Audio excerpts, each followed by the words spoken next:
Welcome everyone to Women in the Law 2021. I'm always so excited for this annual program to take place. It shines a spotlight on so many talented female attorneys. Congratulations to Michele, Jennifer, and everyone who helped pull this wonderful day together. Thank you to the speakers, sponsors, advisors, and to Amy Carlin. We appreciate your ongoing support for women, and we're proud of NUSL's role in supporting women over many years. It is my honor to introduce our keynote conversation with Michele Coleman Mayes, who will be interviewed by NUSL graduate, the Honorable Victoria Roberts, class of '76. We're ecstatic to have Michele join us for part 2 of this year's programming, and we have named her an honorary graduate of NUSL. Now I'm going to share a bit about both of their backgrounds. First, Michele Coleman Mayes. Michele Coleman Mayes is Vice President, General Counsel, and Secretary for the New York Public Library. She previously held the position of General Counsel for Allstate Insurance Company and Pitney Bowes Incorporated. Ms. Mayes served on the Presidential Commission on Election Administration from 2013 to 2014. She was chair of the Commission on Women in the Profession of the American Bar Association from 2014 to 2017. In 2015, she became a fellow of the American College of Governance Council. In August 2016, she was elected to the board of directors of GoGo Incorporated. She is a sought-after speaker on the topic of diversity and inclusion. She is co-author of the book, Courageous Counsel, Conversations with Women General Counsel in the Fortune 500. Now, for the Honorable Victoria Roberts, again, class of '76. Judge Roberts has been an active alumna with Women in the Law, serving as past keynote for this conference and moderator for a terrific event that we held in New York City, our last event before the pandemic. It was great. We were actually at a restaurant together and we had a wonderful time. Judge Roberts was commissioned by President William Jefferson Clinton on June 29, 1998 to serve as a United States District Judge for the Eastern District of Michigan, with the unanimous advice and consent of the United States Senate. Prior to that, Judge Roberts was in private practice and served as managing partner of the Detroit law firm of Goodman, Eaton, Billender, and Bedrosian. Judge Roberts was the 62nd president of the State Bar of Michigan and has been the only Black female to hold that position. An author, teacher, and lecturer, Judge Roberts has served as a faculty member for numerous legal education seminars, both in the United States and abroad. She has traveled to Nairobi, Kenya, Kuala Lumpur to train lawyers and judges, and to Serbia to lecture on collaborating and cooperating witnesses. She is a recipient of numerous awards, including the 2 highest conferred by the State Bar of Michigan, the Roberts P. Hudson Award and the Champion of Justice Award. In May 2004, Judge Roberts received an honorary degree of Doctor of Laws from Northeastern University. She was named Michigan Lawyers Weekly Woman of the Year in 2013 and received the Detroit Metropolitan Bar Association Foundation Dennis W. Archer Public Service Award in 2012. I could say much more about both, but I know we want to get to their conversation. Thank you for making the time for our program today.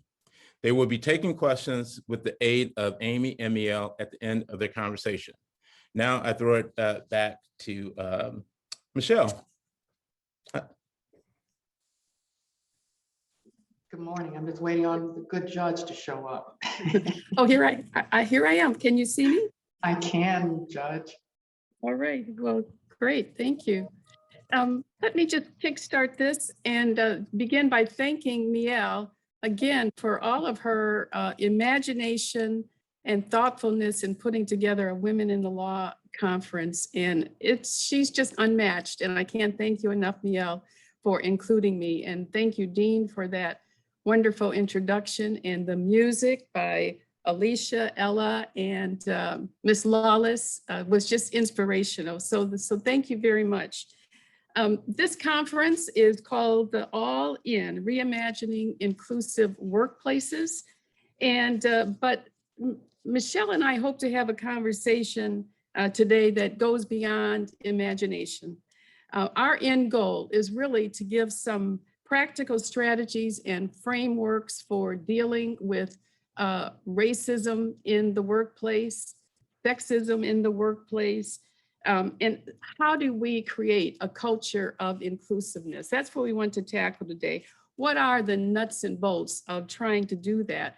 What are some of the conversation starters that need to happen in the workplace? And how can we guide race-related discussions in the workplace? Maybe when we open it up for questions and answers, we'll hear from some of you who have guided some of those discussions. But let us get on with this. I want to say a little bit about the history that Michelle and I share. It goes back decades. I think we're in May of this year, marks about 51 years that our paths have crossed, if you can believe that. And our paths crossed first at the University of Michigan. The University of Michigan, we were both students in May of 1970. I'm sorry. There was a Black Action Movement strike that year. It was called the BAM strike. It lasted about 18 days on the campus of the University of Michigan in Ann Arbor. And at the conclusion of that strike, the university declared that it was going to have and try to meet a 10% enrollment goal for African American students. It was a trigger point. I think that may have been the beginning of the discussions of 10% and affirmative action on college campuses and in corporations and in contracting. But we were there when that began. And so the first thing I want to just ask you about, Michelle, is this. James Baldwin once said that people are trapped in history and history is trapped in people. And so with that little piece of history, can you tell us, in fact, trapped in you? And if it has informed any of the choices you made, thoughts that you've had as you've navigated primarily corporate America as a female lawyer? I think, we take a little bit of everything we do with us, no matter where we go. So I'd have to be foolish to think that it didn't inform some of the choices I made. I will say that when I left law school, I had this idea that I would join legal aid, and I did for a bit, but then found my path diverging to maybe selling out, if you could characterize it that way, when I joined corporate America. But I will say to you that I think I found my voice during that time. I think I grew up. You go to college and you think you're grown until you get there and then you find out you're not. And that experience undoubtedly caused me to see the world differently, Judge. And so there's no doubt that whether I was always conscious of it, that it definitely had an impact on the actions I took from then on. You probably, Michelle, have been referred to as a twofer. I know that I have. Over the when corporations and businesses hire us, they can check two boxes, woman and Black. On that same campus and the same time frame, the feminist movement was gaining traction across the country. I can remember having conversations with primarily Black men who are friends at University of Michigan. And they told me that I could not legitimately be a part of that feminist movement. They saw the two as being in direct conflict. They saw that movement as being led primarily by white women. They said that white women were part of the oppressing class and that I had to make a choice. I had to display my loyalty for being a Black woman. can I ask you if you felt, and I truly felt conflicted. Did you feel any conflict at that time about those two movements and where you put your foot, where you place your loyalties? Look, those remarks, I just want to quote William Faulkner when he says, "The past is never dead, it's not even past." And I think it is exemplified by the discussion that you just recounted, where someone said you had to make a choice. I probably didn't even think about not belonging to the Black Action movement. I didn't really identify as closely. Michele, let me stop you. Michele, let me stop you a minute because you were frozen on my end. I don't know if you were frozen otherwise, but could you just start that answer again? I'm sorry. Sure. So I didn't think there was a choice to be made. I identified more definitively with the Black Action movement than I did with the women's movement, even though I was very conscious of both. And so you might say that I didn't do as much soul searching maybe, and trying to figure out that I had to be a bit of both, that when you reject one and then the other, that's not 100% of who you are. But at the time, I can say unequivocally that I identify with the Black Action movement. And what about since, Michele? It's just the opposite. So I've been more involved. In fact, I just have to tell you about a funny conversation that happened decades ago. I was quite heavily involved with the now Legal Defense and Education Fund and ended up chairing that board for 5 years. And there was a fundraiser. There were 2 Black board members, myself and one other woman. And the other Black board member hosted a fundraiser. And it was a very diverse fundraiser. There were women of color as well as white women. And I was standing over to the side because I'm innately shy. I know people don't believe that, but trust me, if my mother were here, she would confirm it. So I was standing over to the side and this woman walks over to me, a Black woman. To this day, I don't remember her name. And she said to me, "Why are you involved with this organization?" And I started to look at her like, "You don't know me. Why are you talking to me in this hostile tone?" But she then berated me, saying that my judgment was flawed and that if I were really a true Black woman, I would align myself with a Black organization. And I just looked at her and I said, "Everybody's entitled to an opinion. That's yours." And so I just didn't engage her. I probably could and should have, but I've encountered that type of reaction more than once. But it just by happenstance, when I got heavily involved in the American Bar Association, that probably started the path that I've been on ever since. That's the honest truth. So the path that you've been on, then you believe you have directed your efforts, maybe your energy more to issues that involve women than racial minorities. Is that a fair? No, because I see myself, go back to intersectionality, and I just saw something in the chat, which is, overlapping systems of discrimination that affect people in complicated ways. I didn't see myself this time in choosing to be involved with the Commission on Women, with Now Legal Defense, as rejecting my identity as much as melding. And so I was very comfortable as a Black woman, never rejecting that label, Judge. And so to me, I could do both. I like your choice of words there, the melding of the identities.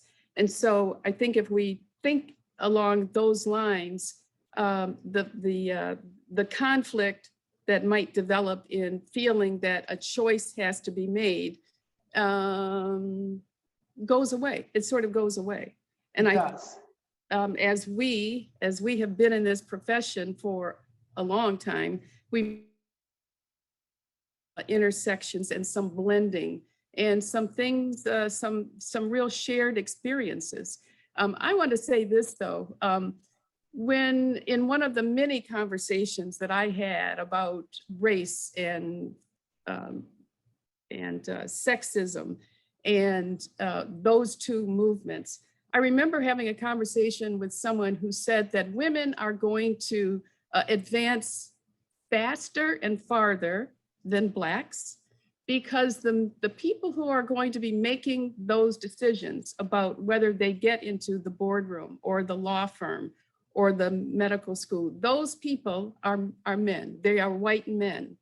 And they are going to see that their daughters are going to be, should be entitled to the full panoply of rights that they have enjoyed. And so my question to you is just if you could comment on that, whether that might be a reason why we have seen, I think, greater advancement of women in the profession than we have seen of Blacks, and what might account for that? That's a complicated question, Judge. It's like you're on the bench. But having said that, I do believe that white women are less threatening to white men because they share something more in common with them than I could ever do. Even though gender goes a long way to building a divide, do not misunderstand me.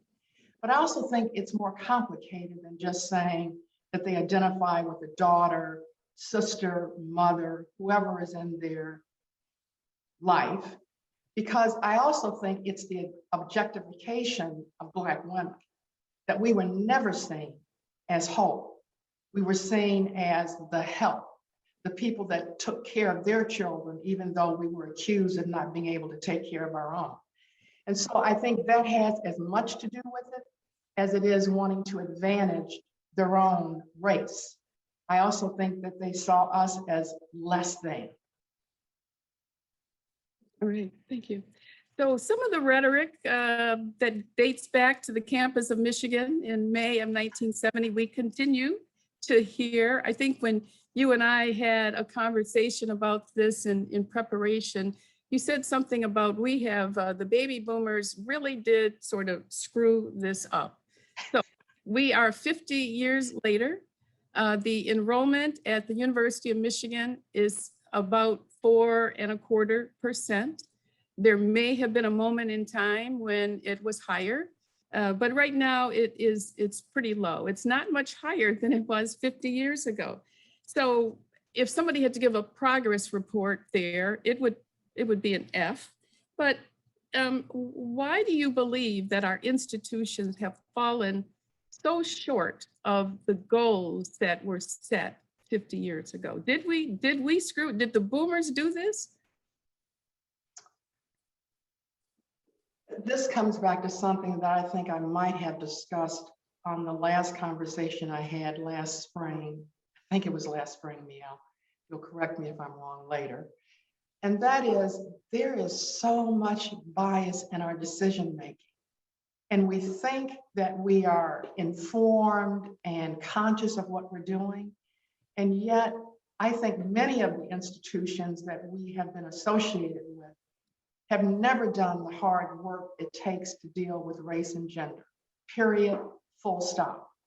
They have gone through the motions, they have checked boxes, they have mouthed slogans, but they haven't done the heavy lifting. And when you talk about bias, let's face it, in dealing with race and gender, as Renee Myers says, it's a contact sport. You can't sit and write volumes about it and essays and editorials. You've got to get in and be involved. And what I like to say is you need to get proximate, to quote Brian Stevenson. That Renee calls it a contact sport. I like the phrase and the word that Brian uses, which is you have to be proximate. And I don't think we've been proximate with a lot of the issues that need to be challenged and torn down. So I want to get back to that whole note and the contact sport. I like that. But with respect to the conversations that we need to have in getting proximate, do you think the conversations between addressing racism and sexism overlap? Do you think they should overlap? I do, because if you don't, then I got to pick a side. And I'm not picking a side. I'm coming the whole me, the whole 360-degree me. And so I want both to be tackled. you might separate them because at times one may trump another, no pun intended. But the bottom line is I need for both to be on the table, Judge, not just one. Which is why my voice, I think, has made a difference in the organizations that I've been involved with, because I see myself as the whole me showing up and not the part that you want to deal with. Michele, I want to just fast forward now to this past summer, where we saw the Black Lives Matters movement flourish following the death of George Floyd. Flourished nationwide, it flourished worldwide, and these protests against inequality just continued to grow and gain more voices. And I think that the Black Lives Matter movement really did encourage more conversations about race. But I think it also encouraged discussions about white privilege. I don't know that I heard that phrase more than I did this past summer. Polls that were taken through the summer showed that many respondents to the polls believe that white people have a better chance of getting ahead compared to Black people. Those statistics have gone up over the last 5 to 10 years. I know that you have another name for white privilege. I'd like for you to tell us about that and just explain what you mean by your terminology. And then thirdly, whatever we call it, whatever we call that thing, has it stood as a barrier to having honest conversations about race in America? Let me start at the end of your questioning about it serving as a barrier. Absolutely, because I think, and I'm going to harken back to what I said a few minutes ago, Judge, people have not done the necessary education and delving in to do the work that this takes, because this is not easy lifting. If it were, it would have changed decades ago. So the phrase that I prefer rather than privilege, because I will tell you that there are many people, and if COVID has shown anything, it's leveled the playing field for far too many that are no longer even on this earth. What I call it is cumulative advantage. And I want to use an example of something that strikes close to home when I talk about cumulative advantage. And I want to go back to World War II. No, I wasn't there then, but I still want to start there. If you look at the millions of World War II veterans that moved into the middle class, they were able to do this because they got low interest or zero down payment mortgages. They also got low interest loans for new businesses, and they were able to attend college or a technical school for free. Can you imagine going to college for free now? This group of people got tailwinds, and the families that they were a part of were able to amass assets and get college degrees to help them achieve the American dream. These same families could pay for college for their children. Those children were able to get advice about what it meant to go to a higher ed institution. Those kids might have been able to go to college without holding a job and going to school, and high probability that they graduated debt-free. And finally, those parents saving for retirement so that they were not a burden on their children later in life. Now let's look at the other side of the equation, which I call cumulative disadvantage or headwinds for Blacks in particular. Blacks were rejected from serving in the military, many of them. Even if they were accepted in the military, later accessing the GI Bill was made very, very difficult. They were not accepted into many white institutions. If accepted, they faced hostile environments in terms of where they could live, eat, and walk.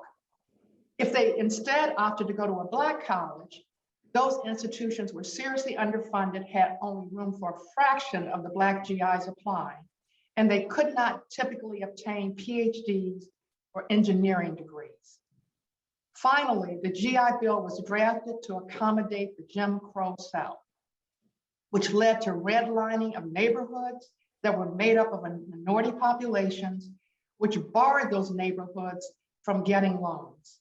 And I just want to say something parenthetically here.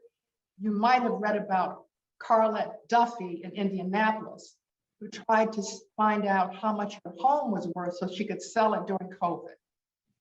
All of the appraisals, the first two, came in extremely low, 100,000+. She had a white friend stand in for pretending to be the homeowner, and the appraisal doubled. The last thing here is that 67,000 mortgages insured by the GI Bill in that first wave, fewer than 100 went to non-whites.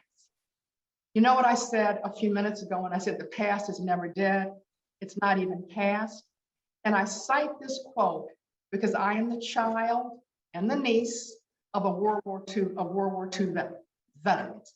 That's what I mean by cumulative advantage. I see that someone has written in the chat that your phraseology, Michele, may make for more productive conversations. And in much of the reading that I've done about how to have conversations about inclusive workplaces, those writings talk about how important it is to be able to be in a room where people feel safe, where people do not feel attacked, where people do not feel defensive. And so I think that you should try to get some traction with your phraseology, because I haven't heard it used, but I do believe that that the writer in the chat has a point there. But some of the stuff that you want to address that, Michele? Well, what I was going to say to you is a lot of this is covered. I don't want to take credit for all of this. I'm reading and trying to be informed. Is Professor Dolly Chugh in her book, and I spoke about this, I believe, last time, The Person You Mean to Be. It's really worth a read if you haven't done it already, and it can be done quickly. But she covers these concepts about cumulative disadvantage and headwinds and willful awareness. Because if you've got the ability to have willful awareness, then you are more likely to say, I'm going to dive in, get proximate, and have a conversation that I know is going to make me uncomfortable. One author in all of this discussion about white privilege cumulative advantage has said that many white people are more interested in establishing that they have anti-racist bona fides rather than confronting systemic racism, systemic privilege. Can you talk a little bit about that? And I think that maybe we've already morphed into that, because you have said that you have to be proximate, you have to be engaged as if this is a contact sport. Mm-hmm. How do we move from just wanting to be called, for someone to say, I'm not a racist, and then transform that into taking a look at how systems do benefit a certain class of people, and how we can begin breaking that down? You know, there's so many ways to do that. I mean, in countless ways, in the ways in which you go about your day-to-day work or interactions. If you did a list of people that you regularly interact with, I mean, really did a list, what would it look like? I mean, there's some personal stuff. This goes back to really being honest with yourself and doing the work. And if you see that while you say you like Black people, you can't think of anybody to put on the list, or somebody that you work with, but you damn sure would never have them over for dinner or ask them out for a drink or do any of that. And so I think you just need to look at your own sphere to figure out just how much it doesn't reflect what you say. Because this goes back to saying I'm an anti-racist. You can say it, why don't you show it? And this goes from everything in terms of your network. It goes in terms of who it is that you are an ally with, who it is that you are a sponsor to. Prove it to me. You know, don't tell me, show me. So when you go back to conversations in particular, and this has been, talked about a lot, Judge, and that it's messy and I don't want to feel stupid and I'm going to be judged or ridiculed. I get it. But the Commission on Women, while I was chair, we issued a report, which actually has only been out as of this year. It came out, 4 or 5 months ago. And it's called Guided Conversations. It's on the Commission on Women's website. And it is called the actual report, This Talk Isn't Cheap. And the reason that the talk is important is it's the first barrier you've got to break. I always say, I don't know how to solve something that I can't talk about. And so I think conversation, while I in some way demean the idea that if you just say I'm anti-racist, that makes it all, makes it all good. I do think that words matter and that the first step on that journey, which is a long one that will probably never end, and I want to underscore that, never end, that you are able to say, I'm open for business. I'm not going to be defensive. I'm not going to act as though I have all the answers. I'm here to engage. Before we get back to some of these very practical tips that you are talking about, can you share with us some of your own, perhaps personal truths about race while navigating corporate America that others might be able to relate to as they try to figure out opportunities to discuss race in the workplace? One of the things I'm very conscious of, and I think the women on this phone call can definitely identify with it, is what happens in the thousands of meetings we attend when we're part of corporate America. If you don't have a meeting, then you ain't in corporate America. And so who sits where? Who gets called on? Who gets invited? Who's listened to? Those are things you can do tomorrow. You don't need to have a big office, with a bigger waste paper basket.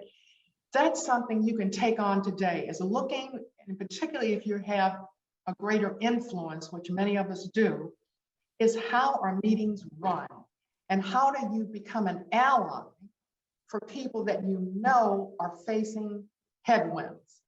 And I want to talk about ally because Renee has a good way of also characterizing that. She takes those letters and has them apply. Do you amplify, advocate?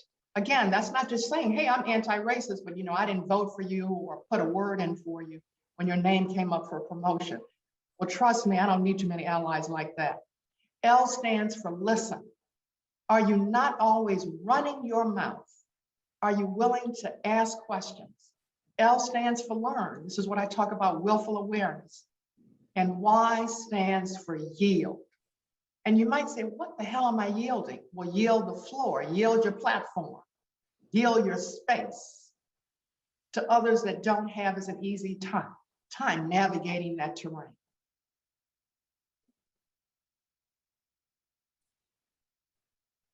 One of the questions that we have here in the chat, because in these meetings that you're talking about, Michele, that we all have been a part of, many of them, most of them, white male dominated. So how, besides the ways in which you have talked about, might we overcome this white male supremacy culture that gets back to that whole feeling of being privileged and advantaged? How do we overcome it? There's a program, again, that the commission has worked with other women's bars association called the Good Guys. And I think it has started to have an impact where you get men to do the heavy lifting for you, raising the very thing that most women bitch about. So let me give you an example of something, because I maybe didn't answer your question thoroughly enough about meetings, because I've been in those meetings. A couple of weeks ago, I'm on a Zoom call because that's all we have. That's the new proxy for meetings. And, it was white males. And I had a younger Black female, myself. And there were people from the library on the call. After the call ended, it was very interesting that you don't always see the dynamic that's playing out as acutely as you think you are, and looking at things, you think I'm on my game. But one of the other men on the call said, I think they were disrespectful to you. And I said, "Who, me?" And he then recounted the dynamic that he saw playing out. And I said to him, you may be right, because we were in a negotiation, by the way, so it was not a love fest. And so I think you've got to be willing to see how other people observe you and react to that, rather than saying, nobody runs over me. So I took a different tact the next time I interacted. But the fact that this person came to me, a male, that was what was underscored that's important, and said, I don't like how that played out. And he took as well a more forceful role. So I come back to this and I say, get men in the game. We can meet amongst ourselves, and I'm glad that it's probably predominantly women at this conference, but we're preaching to the choir, as they say, or to the converted. But you need men who are going to do the work, not just women. And get them to come out of the closet with it. Mm-hmm. So one of the pieces, I think, about inclusive leadership and trying to figure out what it looks like. I think one of those pieces is the advice that we have to create a culture where everyone feels that they belong. My experience in the legal world is that one of the reasons why so many law firms have experienced retention problems. They get people in the door, but they cannot keep. Mm-hmm. The people, the decision makers, are the ones who are trying to figure out what kind of environment, what kind of culture is going to be nurturing and keep people there. And they don't necessarily have the people in the room who are the ones impacted by the decision making. Exactly. So well and good to have, the people, the decision makers in the room who may be invested. What about that part of inclusive leadership and getting other people in the room decision making? I think in some way, I spoke about this a few minutes ago, Judge, when I said that you've got, that it's proximate, you've got to have a context for it, that you've got to recognize you all have biases. If you're breathing, you're biased. And your option is to be dead and you won't have to worry about it.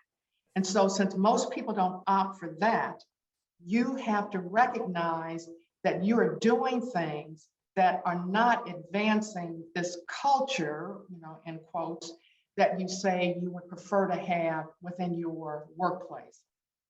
And one of the biggest problems you've got is the thing that you've already highlighted. I'm going to develop the rules for the people that are not at the table. You've got to have the right people in the room. And in many ways, that goes back to this meeting issue I had. Who is in the room? Who is invited? Who has a voice? And that includes when you're talking about sensitive, that can be, or confidential things. Yeah, it's confidential, but it's about me. So why don't you think I have a way to be invited, that you're going to take care of me?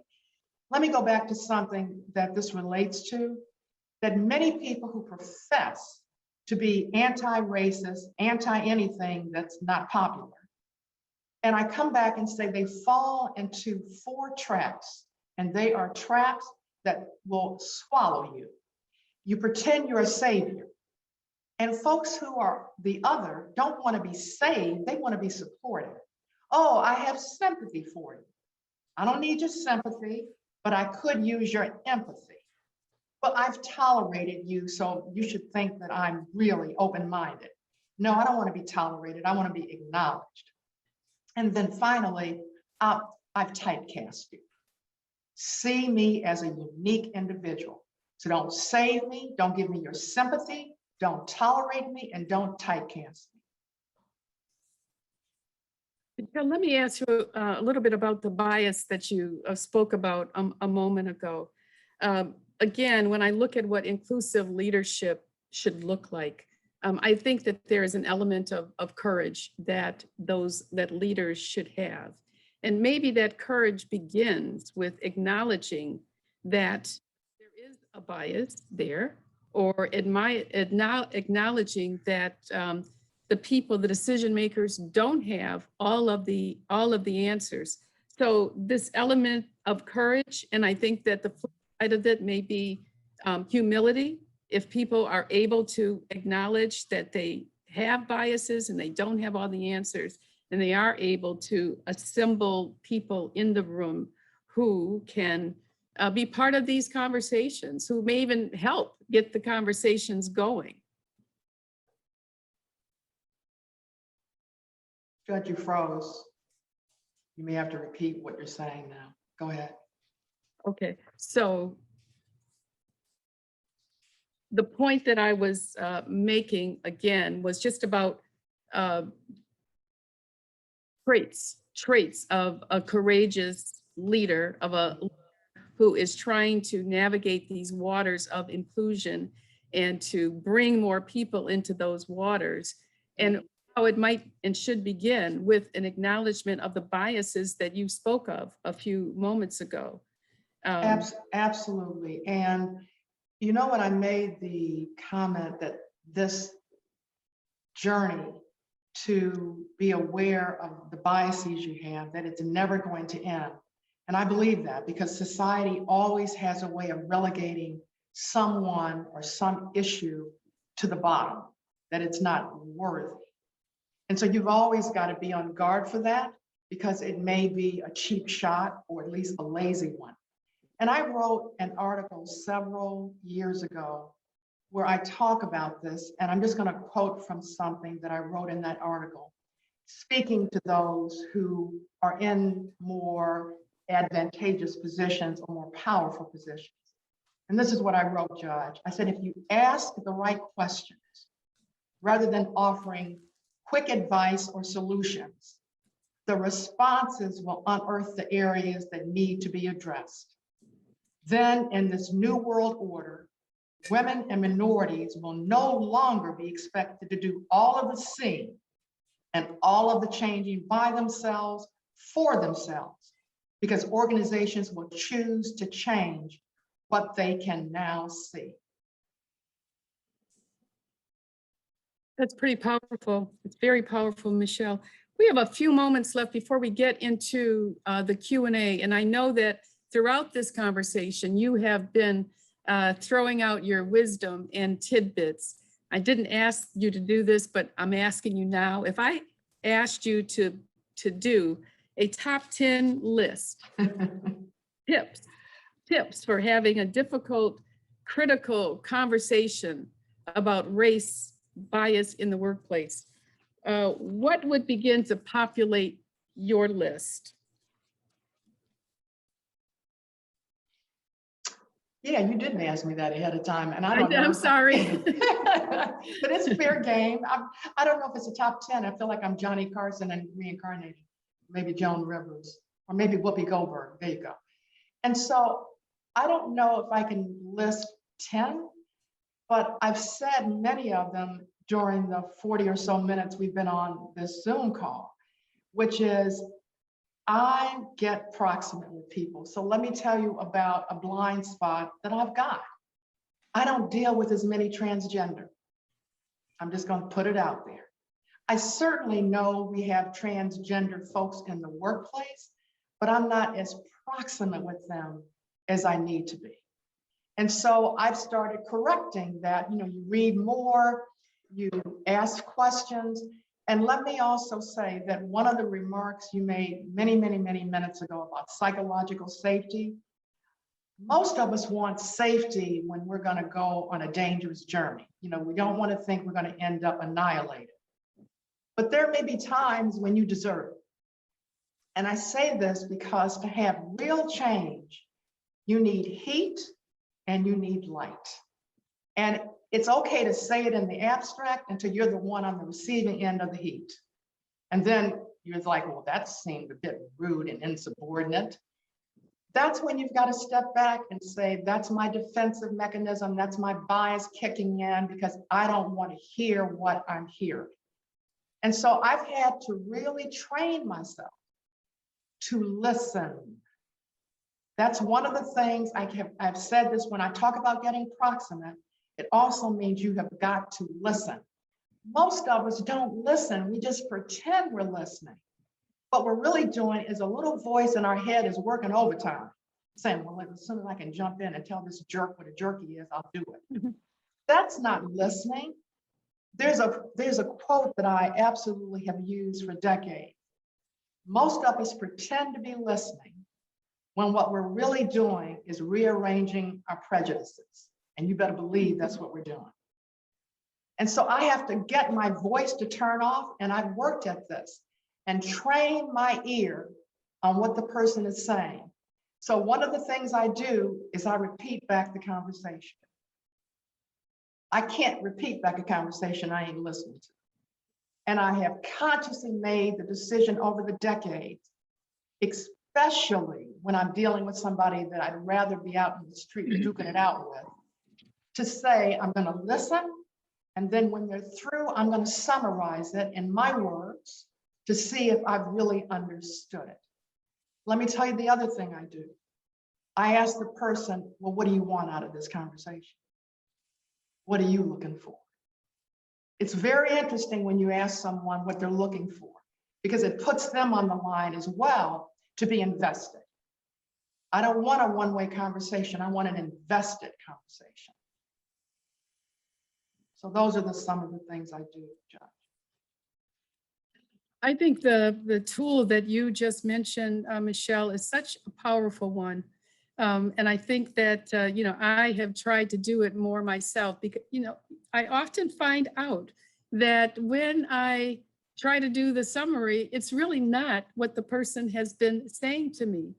Exactly. And so I think as a conversation starter, it's a great tool to use, to have, and to employ on a regular basis, so that at least even if there is disagreement, at least you're beginning on the same page. You're beginning in that same space that we're talking about needs to be a safe one. And I think people need to understand each other if they're going to be in that same safe space, trying to have what is a very, very difficult conversation. But why do you think it is so hard for people to talk about race? Why do you think that is? And I want to preface this also by saying this past summer, the Black Action really affected me in so many ways. I couldn't get out there in March because of a federal judge, and people could be in my courtroom who are part of that movement. But I had tremendous sympathy for what everyone was doing. And it was so just moving. It was just moving to me. I have many, many white friends, and I was sort of disappointed that I didn't hear from, I heard from one about that movement, about those people in the street. And what she said was, I didn't know. That things were so ingrained. I didn't know that I have been the beneficiary of so many assumptions in my favor rather than assumptions against me. And I was touched by that. And it was a conversation starter, but no one else said anything. And I was sort of, as I said, disappointed about that. But why do you think it is so hard to have these conversations? I think you've already hit on it earlier when you talk about psychological safety. People don't want to be embarrassed. They don't want to be judged. They don't want to be seen as uninformed. I mean, it's all negative. Everything's, because of course it's all about you. Remember, that's the most important place you start. It's all about me. And they're so worried about themselves.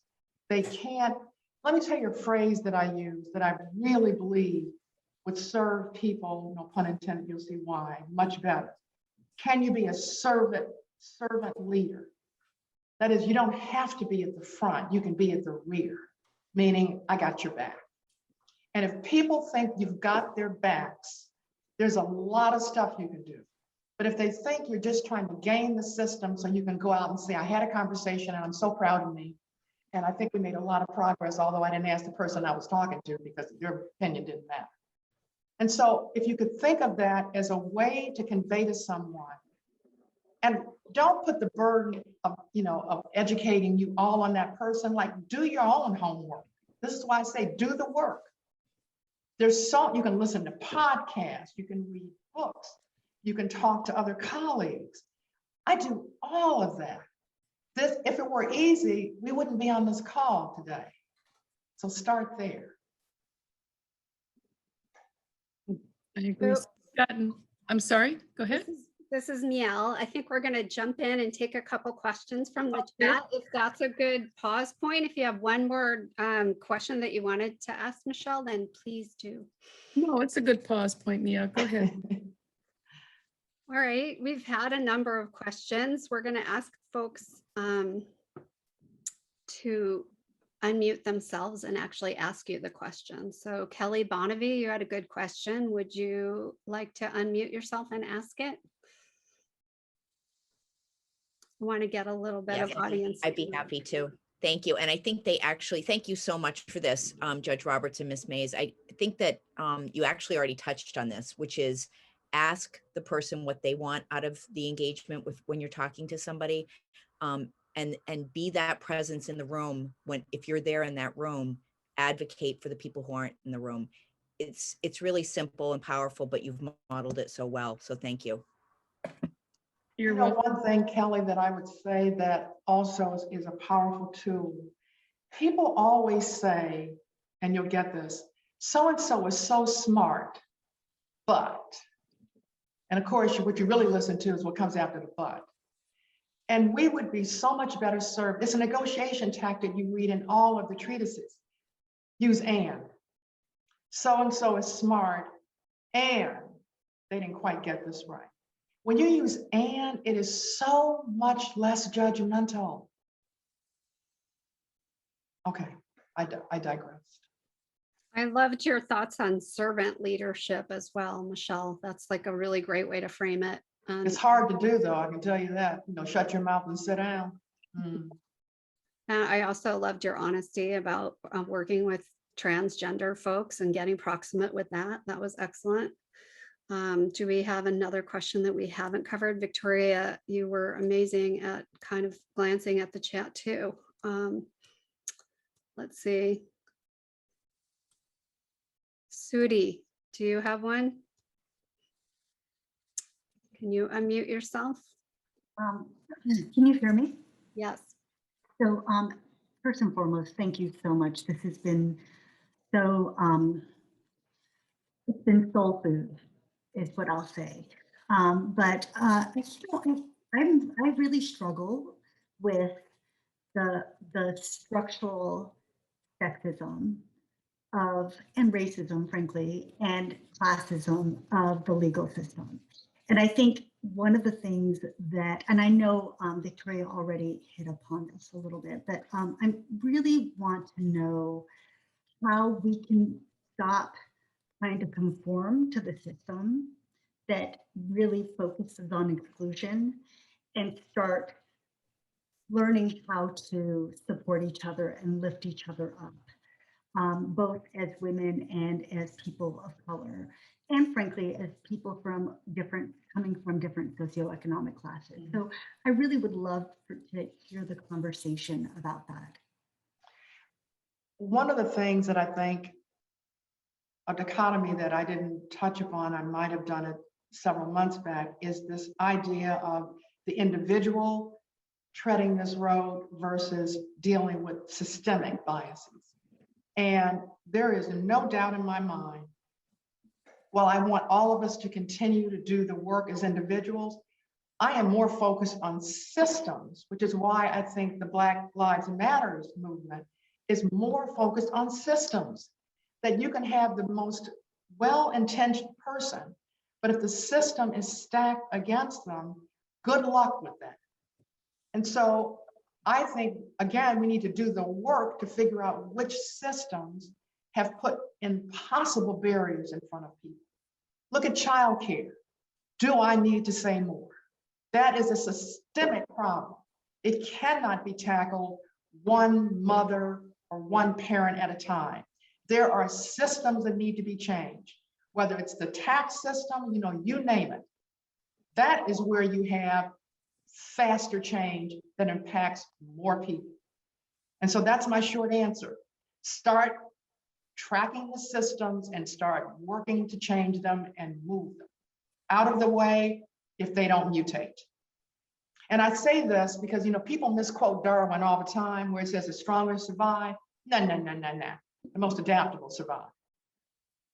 And some of these systems have long outlasted their usefulness because they were created by white males. And we're 50%. Yeah, this story about mortgages this week was phenomenal, Michelle. If that doesn't make it more glaring, I don't know what could, right? You got it. That was just astounding. I bet not. Of course, the appraiser said, I only go on the market data. Wrong. Oh, does anyone else have a question they would like to ask?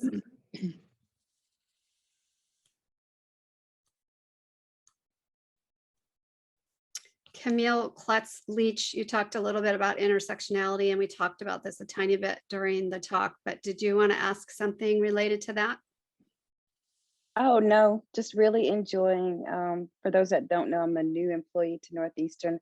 I'm the new board secretary, and I'm also a lawyer in my past life. And so just really looking for an opportunity to network and really be a part of the Northeastern community, even though I'm not over in the law school. Just really enjoying the conference for the second time. I sat in on the September conference, and that was exciting. So really great to see and hear all the wonderful participants and the information. I saw Neil, something. can I? I'm sorry, go ahead. Please, I had a question, but I'll wait. No, go for it. Or Michelle, finish your thought. Yeah. One of the issues that I guess, I don't know, never mind. I'm going to digress too much. Go ahead and ask the question. This is really their time, not mine. Go. So I have a question about resilience and maintaining optimism, because I heard you speak, and by the way, I have your quotable truths from the fall, and I'm taking more of them now. So I thank you profoundly for everything you're sharing with us. When you're talking about working on internal bias and collaboration and sponsorship and all of the sort of things we can do in our universe, and then we're talking also about systems and changing systems, power doesn't give itself up. And I feel like we're living in such a perilous time, and the pushback is extraordinary. So even when you start identifying systems and start chipping away to change them, we're now facing sweeping voting restrictions, for example. Yeah. We're facing more backlash around reproductive rights. And I don't think those two things are unseparated. I think they're interconnected, of course.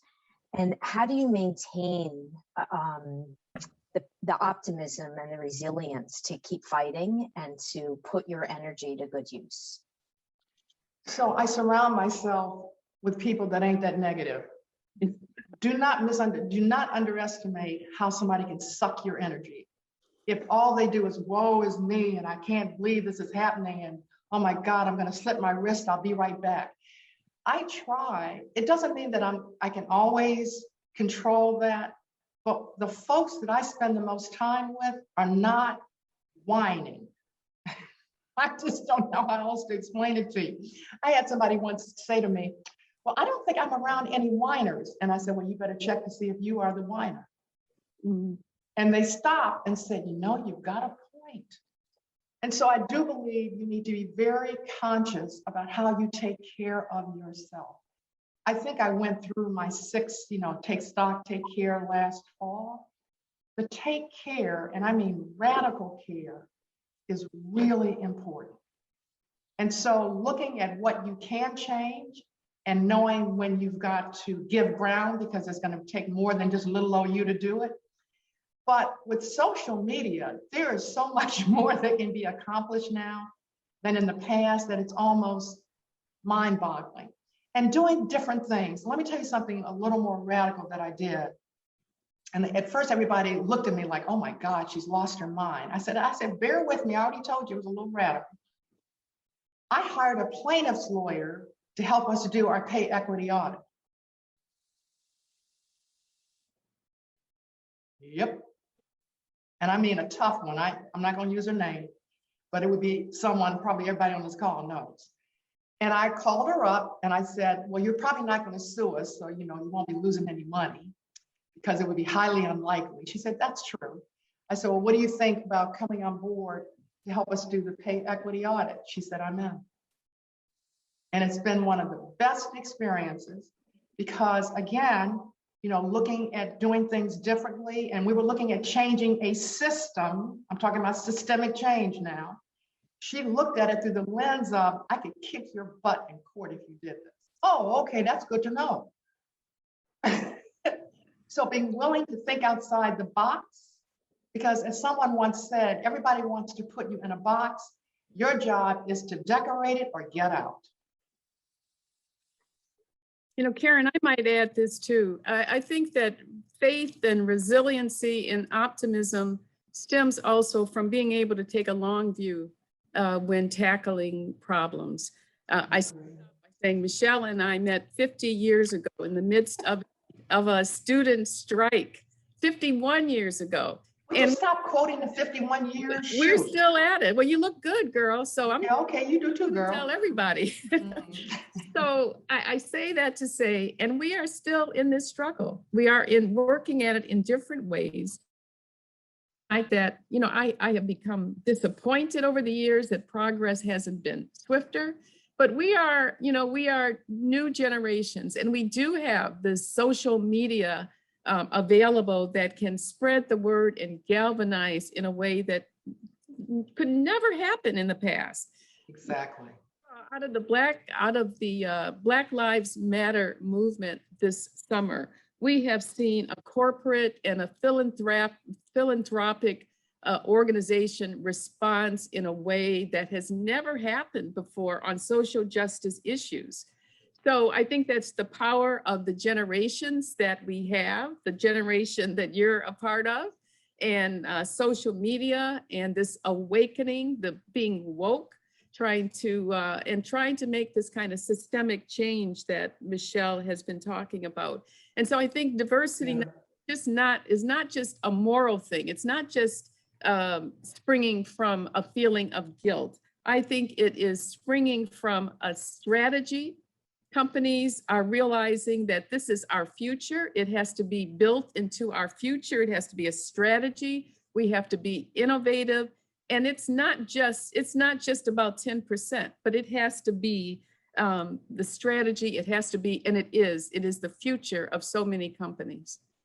And by the way, I sit on the board of the Center for Reproductive Rights, which is representing the abortion clinic in the Mississippi case that was accepted by the Supreme Court. So I align myself with folks that are doers, not whiners. Great question, Karen, really. And actually the perfect ending note for us to end with a little bit of optimism and how do we stay positive. What a phenomenal conversation. I knew it would be between both Victoria and Michele. Michele, you are our honorary grad now. You're part of our network. We're so appreciative of you both spending some time really thinking about how to best share this with our audience today. I would ask everyone to unmute and please do a round of applause at this point, please. Thank you so much. Thank you. And Michele, thank you. Thank you both. I hope you can stay for part of the day if you are able, and we're just really grateful.